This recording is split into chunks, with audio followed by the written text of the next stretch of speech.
વડોદરા શહેરના તાંદલજા પોલીસ ચોકીની સામે રિક્ષા અને બાઇક વચ્ચે અકસ્માત સર્જાયો હતો। રિક્ષા પલટી ગઈ હતી અને રિક્ષા ચાલક અને બાઇક ચાલકને સામાન્ય ઇજાઓ પહોંચી હતી। વડોદરા શહેરના તાંદલજાના સનફાર્મર 4 રસ્તા પાસે ગંભીર અકસ્માત બુલેટ અને રિક્ષા વચ્ચે સર્જાયો। અકસ્માતમાં રિક્ષા પલટી ખાતા બંનેને ઇજા। અકસ્માતને પગલે લોકટોળા એકત્રિત થઈ રિક્ષાને ઊભી કરી હતી।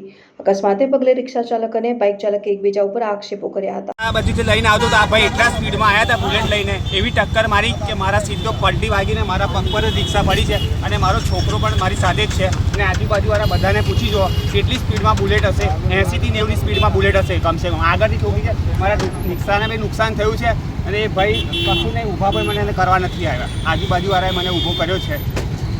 આ જગ્યાઓ વારંવાર અકસ્માત સર્જાય છે। અકસ્માત થાય છે એનો વાંધો નથી, પણ એટલી સ્પીડમાં બી ના આવવું જોઈએ કોઈને। તમારી સ્પીડ કેટલી હતી? મારી સ્પીડ તો 10 થી 20ની પણ નહીં હોય। કોઈ વાગ્યું છે? વાગ્યું પગમાં, આ મારો પગ બી સીધો નહીં, આખી રિક્ષા મારે પગ પર જ ઊભી બેસી ગઈ છે। મારી રસ્તાને બી આગળ નુકસાન। શું નામ? મારું નામ ઝહીર શેખ છે। હું તાંદલજા આમીના હાઇટ્સમાં રહું છું। 40-50 સ્પીડ પર અહીંયાથી અને રિક્ષા ખાસી દૂર હતી। મેં આખો ક્રોસ થઈ ગયો, મેં સ્લો પણ બહુ કરી, પણ એટલામાં બી રિક્ષા મને રિક્ષા પાછળથી ટક્કર મારી છે। અહીંયા પાછળ મને રિક્ષા ટક્કર મારી, એમ ફેંકાઈ ગયો મેં। કઈ રહો છો? કઈ? મેં અહીંયા જીમર્સ હોસ્પિટલની સામે રહું છું।